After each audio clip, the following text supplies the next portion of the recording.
The tragedy of Nigeria began in 1986 when we did the structural adjustment program. When we were persuaded to devalue our currency every week for 32 years. When I went to school, and many of you are here, the Naira was $1.50. The Naira was almost £1 sterling. They came here, persuaded some brilliant men from Harvard and the World Bank that weekly devaluation was wonderful. 32 years of devaluing your currency until we hit 527. And they were still telling us that the Naira was still overvalued. That brought poverty, misery upon us. Then interest rates went to 30%. So nobody could build a factory, start a farm, produce anything, or create jobs. Because every time you bring in a shipload of rice, you also bring in a shipload of unemployment. Because you are transferring your wealth to sustain other economies. Somehow, Nigerians didn't notice it. So we became a nation of importers. Toothpicks. Each year it cost us $18 million. Importing toothpicks.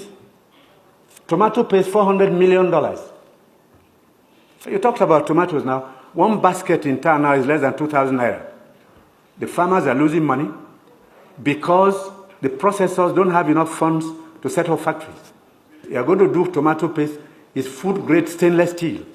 You can't just use anything because you'll be putting poison in people's stomachs. 2 factories have started off.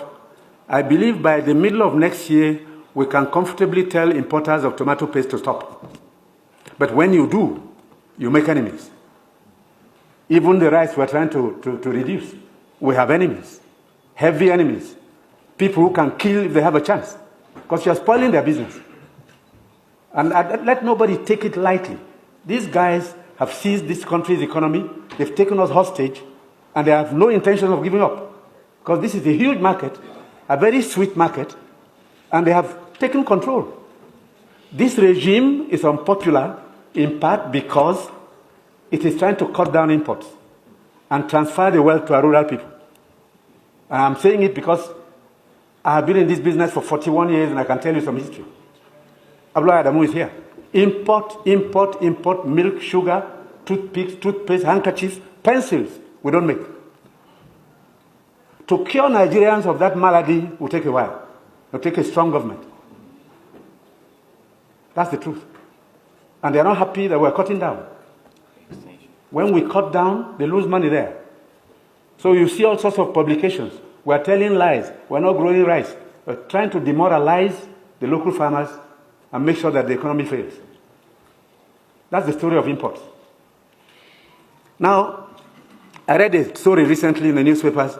The French ambassador, the champagne ambassador in Nigeria, gave an article to The Guardian. He said Nigerians love life. We are the biggest consumers of champagne on planet Earth, more than the French who make it. There are parties you attend in some places where the only drink is champagne. Of course, the individual is free to spend his money, but his money comes from Nigeria's commonwealth. So on imports, it will take a while for us to get used to local goods and accept that we should consume what we produce and produce what we want to consume.